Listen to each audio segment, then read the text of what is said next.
Donc c'est Alioune Diop, journaliste culturel et fondateur aussi de l'entreprise PACAF, production artistique et culturelle d'Afrique avec un agenda programme.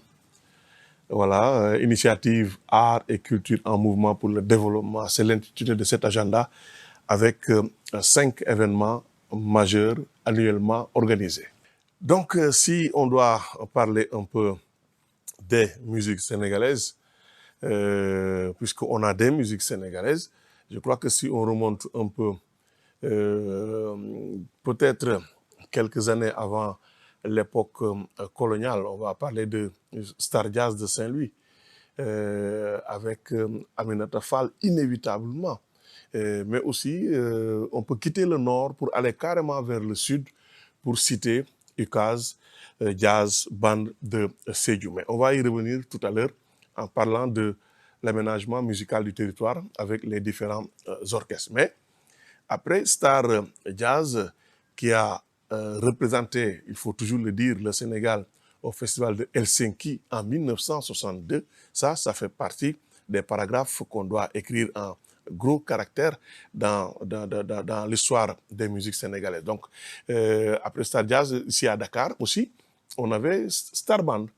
Star Band qui a permis justement de découvrir la Bossosé dans le cadre d'une tournée en Gambie. Star Band était là avec des musiciens comme Dexter, avec des musiciens comme Pape Seck, Serigne Dagana, Maguette Ndiaye, etc. Doudou Sow, ça a évolué, Mester Anne, Lengs, etc. Badou Diallo. Donc, ils ont joué leur rôle pleinement d'ailleurs. À l'époque, on était beaucoup plus influencé par les sonorités afro-cubaines. Les radios ou la radio diffusait beaucoup de musique étrangère, blues, soul, pop, etc. Mais fondamentalement, la scène musicale était influencée carrément par les sonorités afro-cubaines. Donc Star Band s'était appuyé sur ça.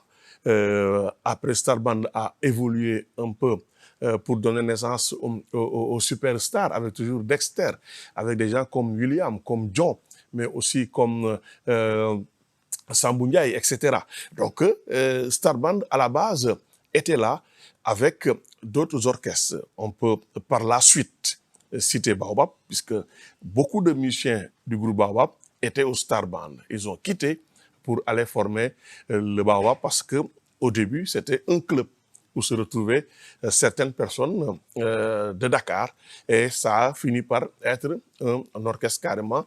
Un homme comme Charles Ndiaye, le bassiste, avait fini par rejoindre justement le Baobab. Il n'est pas fondamentalement le membre fondateur du Baobab, Charles Ndiaye. Donc, superstar, avec la Bossosé, Dexter, avec des aventures assez rocambolesques entre Dakar et Abidjan.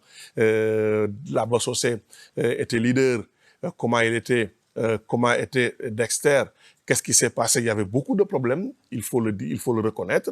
Donc, au moment où Superstar existait avec Dexter, après cet exil vers la Côte d'Ivoire, Star Band continuait son chemin avec toujours Ibra Kassé.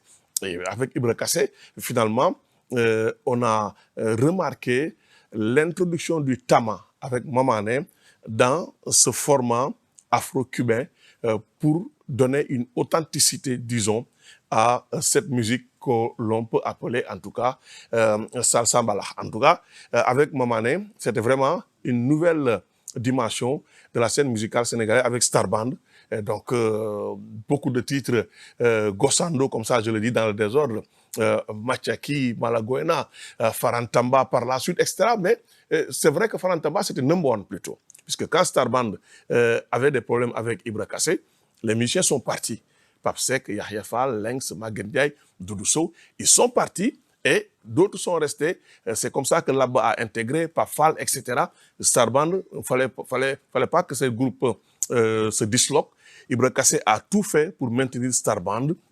Et pendant ce temps, Yahya Fall, Pape Seck et Maguette Ndiaye et les autres étaient partis. Ils se sont retrouvés pour dire on va poursuivre le chemin. Mais comment? C'est comme ça qu'est né le nom Number One, Star Band Number One. C'était l'appellation originale. Par la suite, le public ou les musiciens, en tout cas souvent, le public arrive à proposer sans s'en rendre compte et les musiciens s'adaptent. C'est comme ça que ça a fini par être number one. Voilà, number one, Star Band avait finalement disparu. Donc, on doit à number one beaucoup de chansons. Entre number one et Star Band, j'ai cité tout à l'heure certaines chansons, Mbassa avec Pacheco. Je crois que je le surnomme Papis comme le saxophoniste qui a cette capacité de souffler du début à la fin d'un titre. Pacheco, c'est sa particularité, si on peut s'arrêter un peu sur cet homme. Souvent, la section cuivre intervient momentanément, mais Pacheco avait ce don. Pacheco talonnait le chanteur, talonnait le guitariste qui était en solo, talonnait d'autres musiciens, et cela ne l'empêchait pas de faire son solo à lui aussi. Donc Pacheco avait vraiment marqué l'histoire du Star Band. Alors, au moment où il y avait le Star Band, on est dans les années 70, mais aussi, il y avait d'autres groupes. Hein. Les Kings, c'était des étrangers. J'ai parlé tout à l'heure de Dexter Johnson, mais aussi Amara Touré. Mais les Kings, c'était des Libanais, en tout cas, c'est la nationalité qu'on leur attribuait, mais il y avait les Wings aussi, toujours des Libanais qui avaient accompagné un peu la scène musicale sénégalaise. Avant cela, il y avait CAD Orchestra, il y avait Rio Orchestra, il y avait Dakar Sextet qui a donné naissance à Watu Sita au milieu des années 70. Watu Sita qui a inspiré, dans une certaine mesure, d'autres formations. En tout cas, un homme comme Abdoulaye Prosper Niang avait toujours dit à André Lo et Soleil à Moment, voilà la bonne voie. On a intérêt à suivre cette voie parce que Watu Sita avait mis en valeur les instruments traditionnels, les allures vestimentaires, les allures scéniques à partir de nos réalités culturelles. Donc Watu Sita était là. Khalam par la suite avec la conception d'Olé Mbolo qui avait donné qui avait accompagné des artistes comme des chanteurs comme Lamine Conté, Cora, Jacqueline Fortes, mais aussi Aminata Fall. Aminata Fall, avec une carrière assez éclatée, chanteuse, donc musicienne, mais aussi actrice dramatique. Elle a fait du théâtre, mais aussi elle a fait du cinéma. À chaque fois, elle marque vraiment cet espace qu'elle occupe. Donc, dans les années 70, il y a eu tous ces orchestres. Ensuite, le Mbalakh, inspiré justement par ce que faisait Mamane avec son tama. Youssou N'Dour est arrivé au Star Band. Je l'ai dit comme ça dans le désordre. Youssou N'Dour est arrivé au Star Band aussi. Il a chanté avant d'aller créer l'Étoile de Dakar. Par la suite, Super Étoile. Papis, je crois, Super Étoile est né ou en 78 ou en 79. Donc, Youssou N'Dour a disons, pris ce chemin. D'autres l'ont suivi, hein, puisque dans la foulée comme ça, il y avait d'autres orchestres qui s'adonnaient au Mbalakh carrément. Hein. On peut citer Takarnase, on peut citer Dialore avec Dundia Mbeng au Ndiaye, mais aussi Super Sabor et d'autres orchestres qui étaient là aussi. Ensuite, sont venus des artistes comme Baba Mal, Ismaël Lo, Baba Mal appelle la Fouta le Dandelenol, donc Ismaël Lo qui a débarré par le Super Diamono avant sa carrière solo, mais aussi d'autres orchestres qui sont nés après, entre 70 et 80. Donc, on a beaucoup eu à exploiter nos sonorités. C'est pourquoi je parlais de l'aménagement musical du territoire, avec des orchestres régionaux. On avait UCAS de Sédhiou, je l'ai dit en début d'émission avec Papis, que c'est Papis qui me disait d'ailleurs que c'est le plus vieux orchestre du Sénégal en activité. Depuis 59, ils sont là. UCAS Sédhiou de Sédhiou, permettez-moi de me répéter, le Moussa Molo de Kolda, mais aussi le Ndoukoumane de Kaffrine, le Djundjung de Fatick, le Saloum de Kaolack qui a donné naissance à Kanari. Et on avait aussi à Thiès le Djefdjel qui a disparu présentement. Le Djefdjel tourne, mais qui avait disparu. Et ensuite, on a eu le Royal Band. Et toujours avec cette ambiance Mbalakh, on a eu comme ça, dans la foulée, Ngewel Band avec Pape Mboup, Pape Djibiba, Ngewel, Gorom, Orchestra. Ce sont des orchestres qui ont joué le rôle pleinement dans l'histoire de la musique sénégalaise ou l'histoire des musiques sénégalaises. Donc, en gros, cette scène a existé avec, dans un premier temps, les vinyles, mais après, les cassettes étaient là. tout le monde sortait des cassettes. On avait de bons distributeurs. Mbaye Gueye à Sandaga, par la suite Talla Diagne, je saute des années comme ça. Donc il y a tous ces orchestres qui ont joué pleinement leur rôle. Ismaël Lo a apporté un souffle nouveau dans l'évolution des musiques sénégalaises, puisqu'on parlait de folk sing, le Bob Dylan de la musique sénégalaise. Pendant ce temps, après le cadre orchestral, il y a eu le Super Diamono, un orchestre très régulier, très fréquent, un orchestre qui a toujours joué le premier rôle depuis sa naissance, le Super Diamono. Depuis sa naissance, quels que soient les membres qui sont cités, en tout cas, quels que soient les membres qui le composent, le Super Diamono a toujours joué son rôle. Il y a eu la salsa proprement dite, puisque se sont frayés un chemin par la suite, avec des gens comme Laba Sossé. Laba, qui exploite la salsa, mais qui n'aime pas, il l'a toujours dit, et les témoins sont là, qui a toujours dit qu'il n'aime pas la salsa mbalax. Laba Sossé aime la salsa authentique. Quand il chante, quand il joue, il veut que ce soit la salsa authentique. C'est comme ça, justement, qu'il a pu rejoindre l'orchestre de Alassane Ngom, puisqu'il a retrouvé que ça n'a rien à voir avec la salsa mbalax dont on parle. Donc, il s'est adapté par rapport à tous ces aspects. J'ai parlé de Pafal tout à l'heure.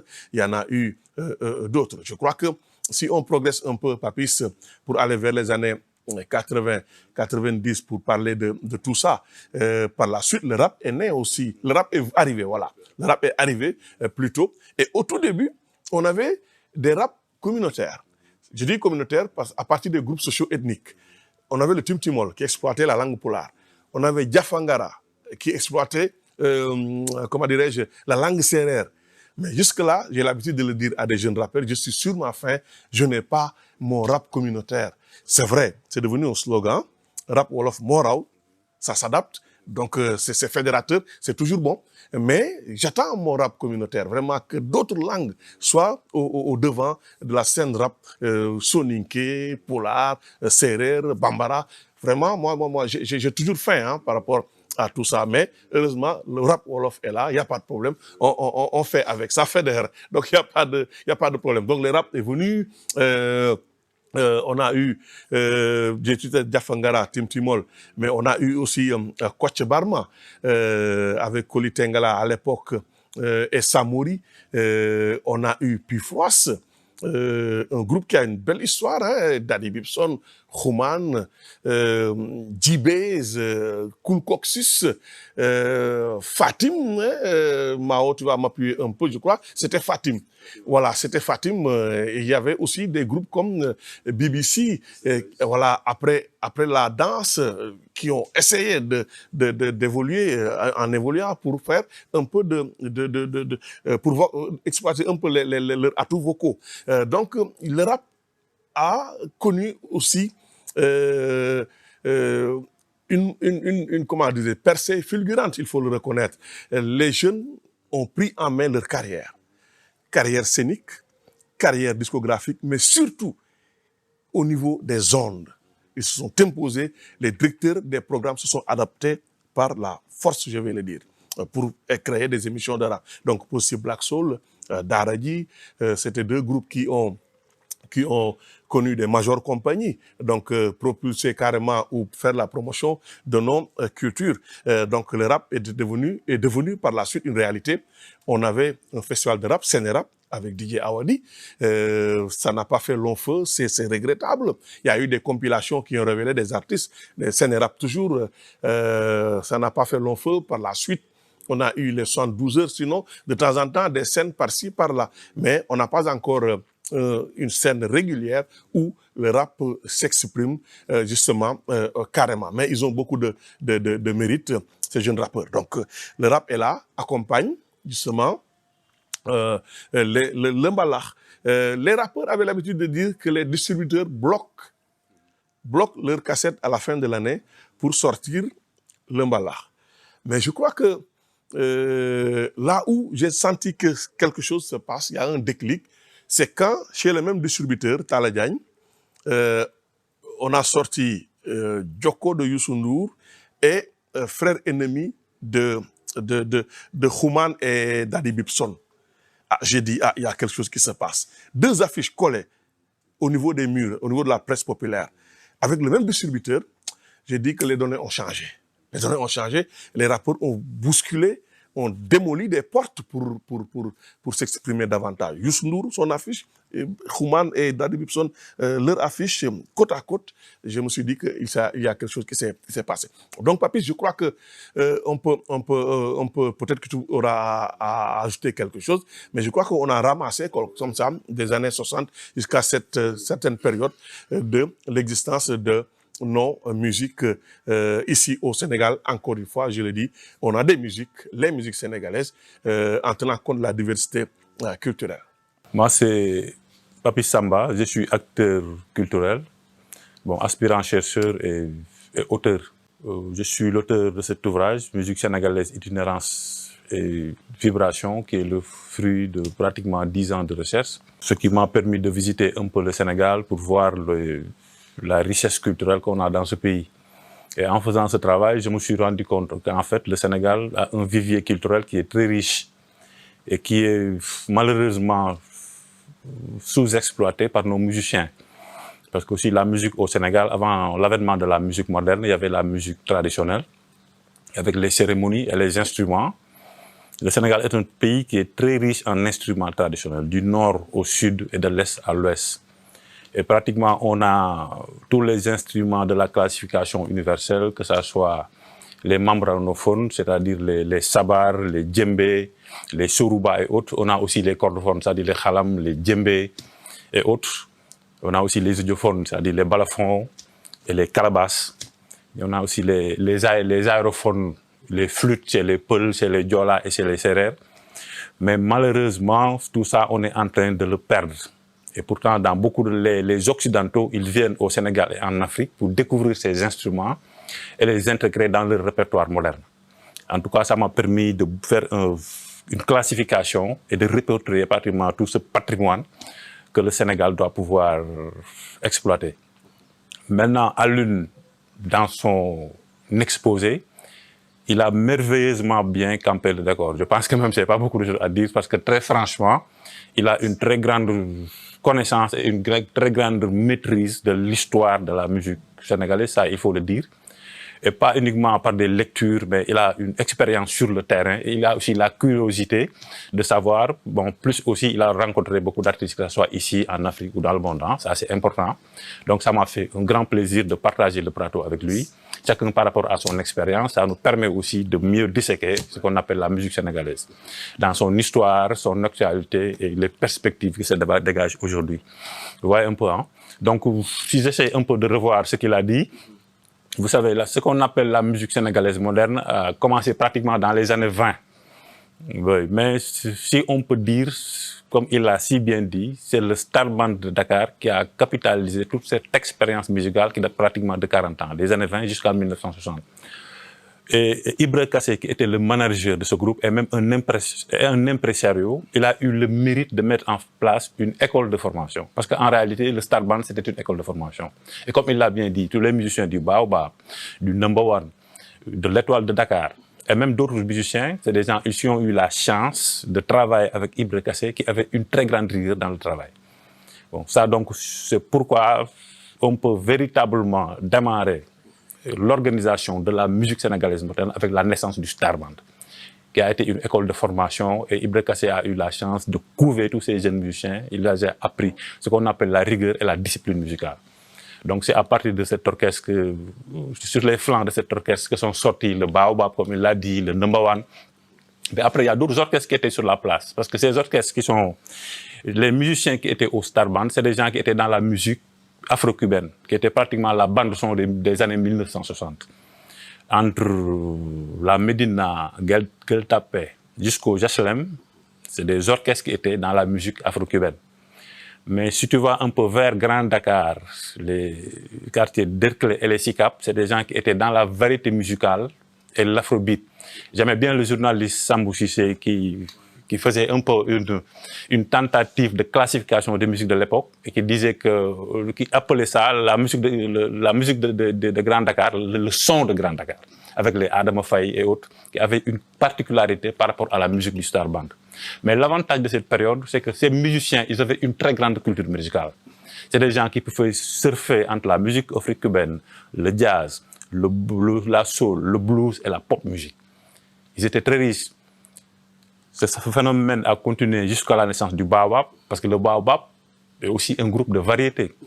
La preuve, lorsque le baobab est revenu sur scène dans les années 2000, on les a présentés sur la scène internationale comme un groupe de variété, spécialiste in old style.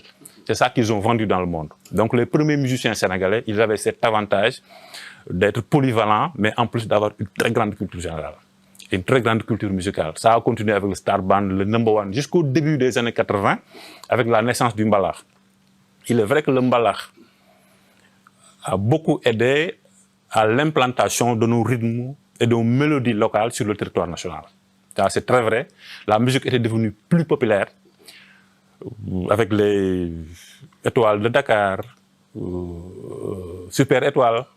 Après, Takarna, c'est Ramdan, Ismaël Lolo, Baba Mal. Quand même, jusque-là, la musique était très acceptable. Ils avaient un penchant vers le mbalax, mais aussi les musiciens qui étaient dans ces groupes étaient de très grands instrumentistes.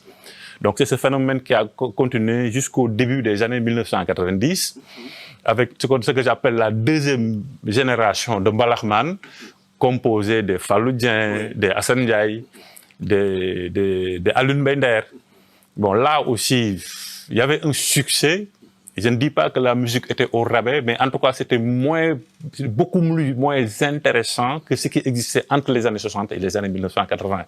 Mais quoi qu'on puisse dire, ils avaient un très grand succès.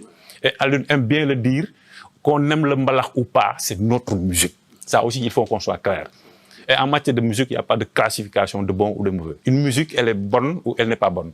Le jazz n'est pas meilleur que le mbalax ou bien la soul, non. En tout cas, dans le monde, cette classification, ça n'existe pas. Ce qui est reconnu, une musique qui est bien faite ou bien qui est mal faite. Donc moi, je ne juge pas le mbalax comme une musique qui est bonne ou mauvaise.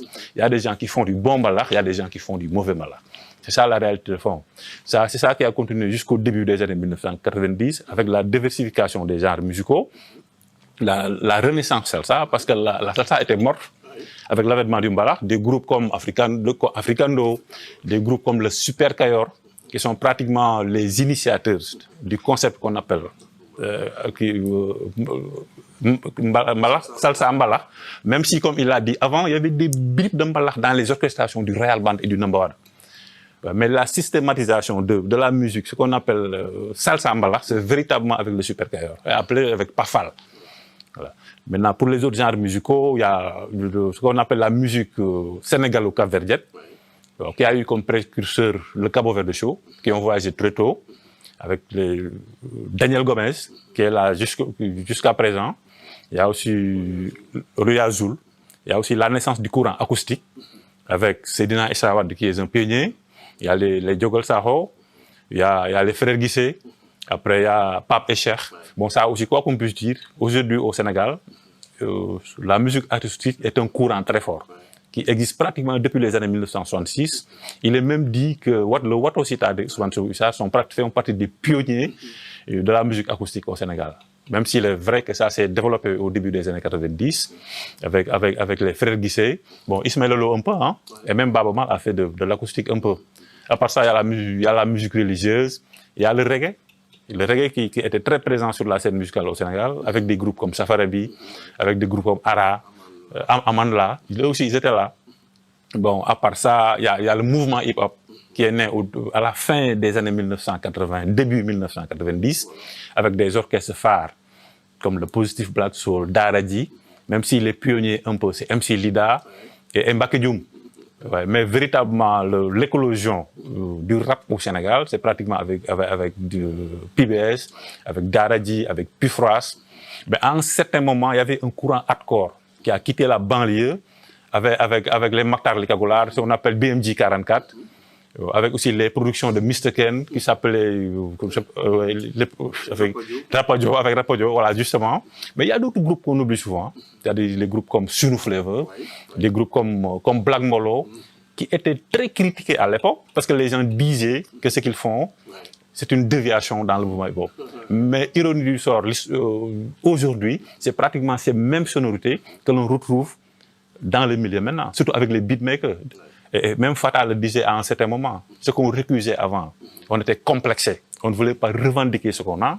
Mais aujourd'hui, au moment où les Nigérians ont commencé à travailler avec de la musique, on s'est rendu compte aussi, nous, Sénégalais, on peut prendre notre répertoire, nos mélodies traditionnelles, et mettre ça dans un beat qui s'appelle hip-hop, et que sans qu'on ne soit démodé ou quoi que ce soit. Il ne faut pas qu'on soit aussi décomplexé qu'on soit complexé par rapport à nous, ce qu'on a fait. Donc c'est ça qui existe aujourd'hui, justement.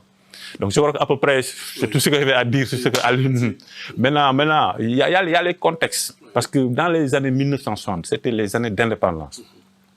Le Sénégal était la capitale de l'Afrique occidentale française. Donc tous les gens étaient là. Tous les musiciens de l'Afrique de l'Ouest rêvaient de venir jouer en Afrique. Dans le Star Band au Sénégal, dans le Star Band, il y avait beaucoup de Camerounais, il y avait beaucoup de Togolais, beaucoup de je ne sais pas, de Libériens, Nigériens. Ils étaient tous là, Guinéens, ils étaient tous là. Dakar a toujours été une capitale musicale en réalité. Jusqu'à cette période, jusqu'aux années 1970, jusqu'au début des années 1980, c'était la même chose. C'est après que Abidjan a pris le relais, dans les années 1980, tous les musiciens de l'Afrique de l'Ouest se sont retrouvés là-bas, comme le Super International Band avec le Pape Seck et son orchestre. Donc, il faut qu'on comprenne que le Sénégal a toujours été un pays de musique, avec des hauts et des bas, bien sûr. Et je crois que ça commence à reprendre petit à petit. Voilà, donc, Papis, je vous le disais tout à l'heure, la musique sénégalaise, encore, je crois que les femmes ont joué un rôle déterminant dans ce qu'on peut appeler le tradi moderne avec Cheikh Tidiane Tall. Mais à la base, quand même, il faut saluer le travail d'Ibrahima Silla Production, qui a produit le premier album international de Kinelam, justement, avec Dogo, le titre emblématique, justement, de cet album.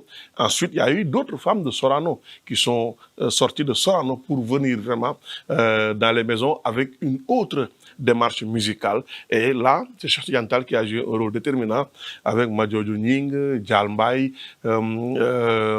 Kharbay Madiaga, mais aussi, on ne peut pas parler de cette démarche sans faire allusion à Aziz Dieng, qui a pris Ndiaga Mbaye pour le faire chanter sur une plateforme musicale électro-acoustique, beaucoup plus rap, beaucoup plus hip-hop. Je crois que c'est une innovation qu'il faut saluer. On a aussi nos musiciens qui sont à l'extérieur, hein, le Touré Kunda est à l'extérieur, la Khalam, on en a parlé tout à l'heure, mais aussi on a connu le WAC, West African Cosmos, avec Waziz, avec Umbam, mais aussi par la suite, on a des musiciens de reggae, Nyomin Kabi, Souleymane Sarr, mais aussi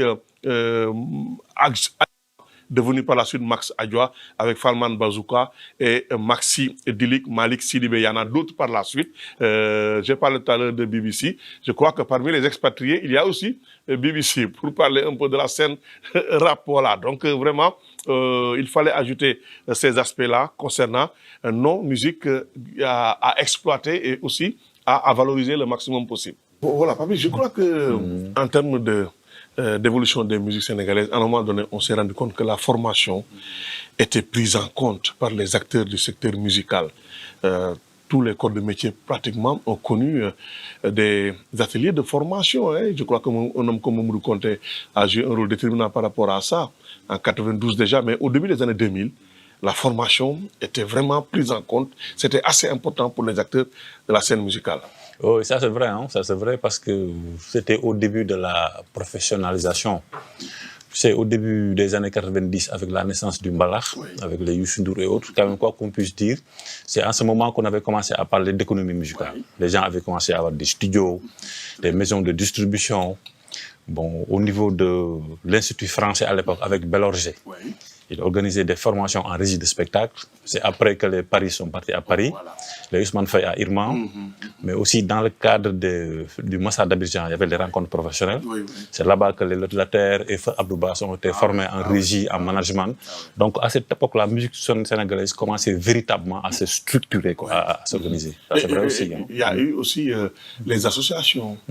AMS est né, plus tard AIM, oui, les managers, AMA avec Moustapha Ndiaye, l'association des managers et agents d'artistes. Il y a ici les instrumentistes, Samo Instruments, les techniciens, association des techniciens de la musique et de l'audiovisuel. Ça, je crois, c'est ça. Donc il y a tous ces aspects. Je crois que la structuration de la scène musicale sénégalaise, à un moment donné, c'était devenu quelque chose d'assez sérieux. Non, ce que tu dis, c'est tellement vrai. Il faut quand même voir la création de l'AMS, l'association des métiers de la musique. Ouais. Avec la lutte contre le piratage des œuvres musicaux, et la question des droits d'auteur. Parce que jusqu'au début des années 90-2000, les droits voisins n'étaient pas reconnus au Sénégal. Voilà. Les gens ne payaient que les droits d'auteur. C'est lorsque Mme Sibi est venue à la tête du BSTA, le Bureau sénégalais des droits d'auteur, avec Aziz Dien, qui est artiste, comme président du conseil d'administration, c'est lui pratiquement qui a dégagé les grandes orientations pour dire aux gens que la musique, ce n'est pas uniquement pour les auteurs, mais il y a aussi pour les artistes interprètes. Bon, donc c'est un combat qui a été mené pratiquement pour 10 ans, 15 ans. Jusqu'en 2008, la loi a été adoptée à l'Assemblée nationale. C'est en ce moment qu'on a commencé à parler des droits voisins. Donc ça aussi, c'est comme l'AMS a joué un rôle important dans l'organisation de la musique et la reconnaissance des droits voisins. Donc les gens s'étaient vraiment mobilisés pour ça. C'est vrai que jusqu'à présent, il reste sur le plan de la législation. OK, le droit voisin est reconnu, mais au niveau de l'application, ça pose problème. Donc, il faut que les artistes se mobilisent davantage autour de cette question. Et heureusement, il est venu après le statut de l'artiste et des professionnels de la culture qui a été voté récemment. Parce que tu n'es pas sans ignorer que jusque-là, l'artiste au Sénégal était considéré comme un commerçant. Le statut d'artiste n'a jamais existé au fond. Bon, c'est que Ousmane Faye aime bien. Il dit que moi, j'aime bien être commerçant parce qu'on cherche de l'argent. OK, on cherche de l'argent, mais aussi on est artiste. OK, si on a les deux, c'est tant mieux. Et jusque-là, je pense que le débat continue, le combat continue à être mené, mais l'avantage c'est qu'aujourd'hui, au moins, les artistes ont la chance d'être reconnus comme artistes. Les managers, les régisseurs qui n'étaient pas reconnus, ils sont aujourd'hui reconnus comme des professionnels de la culture. Donc c'est pourquoi on parle de statut de l'artiste et des professionnels de la culture. Mais aussi, on doit continuer le combat jusqu'à la victoire finale. Voilà, donc Papi, je crois que vous avez suivi un peu cette période où il était question de lutter contre les pirates, brigades de répression, hologrammes aussi. Je n'ose pas dire que ça n'a pas porté ses fruits, mais quand même, aujourd'hui, cette situation que nous vivons, c'est comme si on a fait posé beaucoup d'actes, mais sans résultat escompté. Oui, mais ça, je crois que c'est un problème qui n'est pas uniquement sénégalais. D'accord. Parce qu'à un certain moment dans le monde, on a assisté à ce qu'on appelle la crise de l'industrie du disque. C'est pratiquement les disques qui ne se vendent plus dans le monde. Et c'est ça qui nous amène même à l'importance du digital, avec le télécharge de profilement, de téléchargement, le streaming, qui permet aux artistes d'avoir une visibilité sur le plan international, en plus d'avoir des supports de vente. Parce que quoi qu'on puisse dire, que ce soit au Sénégal, en Afrique et dans le monde, il y a ce qu'on appelle la crise du disque. Je ne sais pas assez comment, mais c'est ça la réalité. Les gens n'arrivent plus à vendre des CD ou autres. Donc ils se rabattent sur les nouvelles technologies pour être visibles sur les plateformes, mais en même temps pour vendre.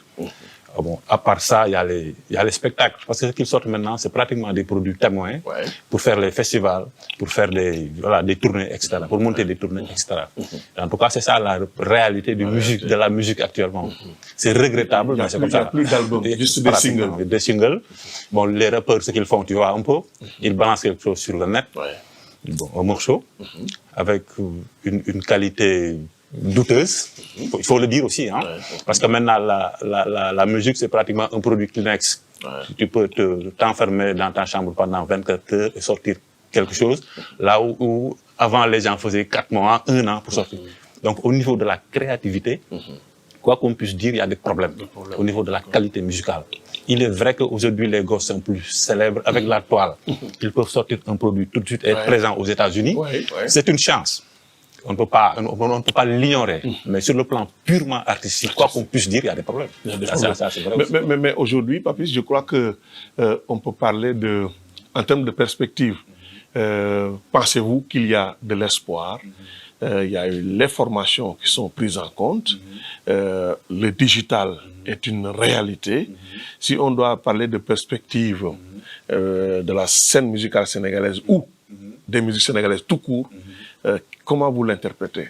En tout cas, ce qui est sûr, c'est que le digital, c'est-à-dire que les nouvelles technologies sont devenues une donnée incontournable dans le domaine de la musique. Bon, c'est un problème de contexte et d'époque. Vous voyez qu'avant, il y avait les disques vinyles, les 78 tours, les 33 tours, les 45 tours. Mais après, il y a eu aussi l'avènement des cassettes audio. Vous savez qu'au Sénégal, si la musique est devenue populaire, c'est grâce à la cassette. Parce qu'avant, les gens qui pouvaient avoir la possibilité d'avoir des disques vinyles chez eux, ils étaient très peu, parce que les disques vinyles étaient très chers. Mais avec l'avènement de la cassette, qui coûtait 1000 francs à 1500, on a assisté au Sénégal à une démocratisation de la musique. Le Baol pouvait avoir sa cassette, le gars qui est à Fongolimi, etc. Et puis le circuit de distribution avec les Taladjagne, un produit sortait sur Dakar, le lendemain il se trouve à Tamba. Ça a beaucoup aidé les artistes de cette époque-là. C'était ça. Mais après, qu'est-ce qu'il y a eu? Les CD. Lorsque les CD sont venus, ça a marché. Après, il y a eu les DVD. Mais après tout ça, on est passé du passage de l'analogique au numérique. Maintenant, c'est le numérique. C'est les plateformes de vente, c'est les plateformes de distribution, de téléchargement. Mais les boys rappeurs sont très forts en ça. Les autres, ils étaient un peu, je ne sais pas comment dire, old fashion, parce qu'ils ne suivaient pas dans la tendance, mais ils se sont rendus compte qu'ils sont obligés maintenant d'être dans cette mouvance-là. Mais ce qui est regrettable avec les jeunes actuellement, même ceux qui font du mbalax, avec le beat, le tempo qu'on appelle Niger, qui est en train d'envahir notre musique, si on ne le fait pas avec intelligence, c'est à ce niveau-là qu'il y a des problèmes, au niveau des perspectives. Parce que nous sommes sénégalais, nous avons notre identité. On peut s'inspirer de la musique Niger, mais ne pas se limiter à ça. Il faut qu'on soit créatif aussi. Parce que le Niger, c'est quoi? C'est une musique qui découle de l'afrobeat, des Fela ou autres, qui est devenu aujourd'hui ce qu'on appelle l'afro-pop. Mais nous, donc, on peut partir de notre mbalax au milieu de afro du khalam pour aboutir à un autre produit. Mais pas forcément se rabattre sur cette musique-là. Moi, je ne la rejette pas, hein. Je ne la rejette pas totalement, mais en tout cas, il faut qu'on la fasse avec intelligence. En termes de perspective, certains papis parlent de revalorisation davantage des sections cuivres, d'autres parlent du retour aussi d'un instrument comme la tumba, comme la tumba ou les congas. Oui, mais tu sais, tout ça, c'est un problème de culture musicale. Parce que la musique n'a pas de limite au fond. On est artiste, on peut exploiter diverses pistes sonores. Autant on peut travailler avec les nouvelles technologies, autant on peut travailler avec les instruments traditionnels, ou en tout cas des instruments qui sont jugés comme classiques, comme les cuivres. Tu sais, la musique sénégalaise des années 60 jusqu'aux années 1980, les cuivres étaient très présentes et la musique était bonne. Vous savez qu'à un certain moment, c'est les synthés et les claviers qui ont remplacé le jeu des vents. C'est ça qui s'est passé réellement. Et beaucoup de musiciens sont partis à la retraite comme ça. Mais en Europe, en Occident, aux États-Unis, les cuivres ont toujours leur place dans la musique. C'est ça, c'est très vrai. Donc, moi, je ne rejette pas ça aussi. Il faut qu'on travaille avec nos instruments traditionnels. En même temps, ces instruments, avant, les cuivres, les saxos, les trompettes, mais on peut avoir des sonorités qui sont très musicales aussi. Donc, pour moi, on peut allier tout ça. Et ça pose le problème de la formation des musiciens sénégalais. Il y a un appauvrissement à ce niveau-là. Vous savez, aujourd'hui, si tu prends un pays comme le Congo, c'est les plus grands, ils ont les plus grands guitaristes pratiquement en Afrique de l'Ouest. Tu vas au Cameroun, ils ont les plus grands batteurs et les plus grands bassistes. Bon, les Sénégalais sont réputés comme de grands chanteurs en Afrique. Mais je vais vous dire une chose. Si tu te présentes aujourd'hui au Goethe Institut, tu vas avoir 10 bons batteurs ici, tu n'en auras pas. Si tu veux avoir 10 bons bassistes, non, je vous dis franchement, 10 guitaristes, bassistes de talent. Tu vas au Cameroun, tu demandes 100 tout de suite, tu es à 100. Tu vas au Congo, tu demandes 100 tout de suite. Donc ça, c'est un problème de formation. Parce qu'aussi, il y a un piège. On dit toujours, ouais, la musique, on l'a appris à l'oralité. Un jour, je faisais une conférence au Goethe. À l'époque, ils n'étaient pas là. Il y a un musicien qui était venu de Paris. Il me dit, je lui dis que, mais il faut que nos musiciens apprennent la musique. Ils me disent, non, nous, Africains, on apprend la musique par l'oralité. Je lui dis, ok, monsieur, je suis d'accord, mais si on peut faire l'oralité et l'écrit, l'apprendre à l'école, pourquoi pas? Et même au Sénégal, avant, les artistes, le conservatoire de Dakar est né depuis 1956. Les Congolais, les Guinéens, mais ils venaient apprendre la musique à Dakar. Moi, je suis parti à Conakry, j'ai vu Kiletegui Traoré, qui est un grand compositeur, il a étudié ici. Les Madi Konaté, ils ont étudié ici. Si ce n'était pas l'école, le Star Band, c'était une école de formation. Les gens avaient des mentors, de grands musiciens qui les apprenaient à jouer de la musique. Mais au Congo, Ça a toujours été comme ça. Ça a toujours été comme ça. Tu connais le Zaiko Langa Langa, le Wenge Musica, Fall Ipopa. Il a travaillé avec Kofi Olomide. Tous les artistes congolais que tu vois, ils ont un mentor. Ils apprennent la musique dans un orchestre. Mais ici, tu sors de ta maison, ils ont un truc, tu dis que tu es musicien. C'est pas vrai. La musique, c'est du sérieux.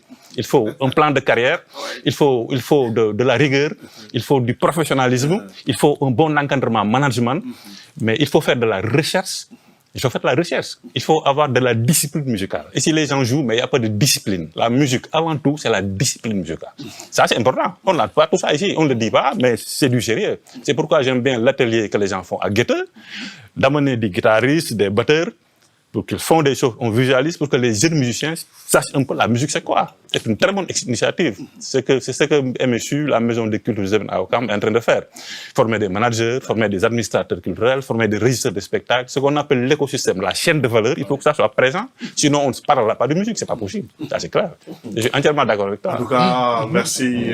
C'est un plaisir, mais aussi un honneur d'être avec vous, justement, pour cet échange, pour la musique sénégalaise. Le plaisir est partagé, hein. À travers vous, je m'incline devant la mémoire de Omar Ndao. Omar Ndao, voilà, oui, je sais pourquoi. Je le dis.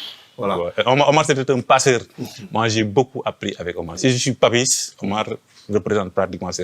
Quand il me regardait travailler, chaque fois, il me dit nos limites. Oui. Ouais, c'est pourquoi je suis devenu chercheur. Omar, c'est un tout pour moi. Quoi. Oui. Tu connais, je ne sais pas pourquoi tu dis Omar, mais c'est lui qui m'a mis dans ce circuit de la recherche. Quoi. Ouais, donc, qui vous a dit, allez contacter Alioune Diop. Allez contacter, voilà. C'est celui qui m'a dit, allez contacter. Très bien. Donc, tu vois un peu. Oui, c'est très vrai. Grand monsieur. Très grand merci. Merci. C'est ma grosse merci. D'ailleurs. Merci.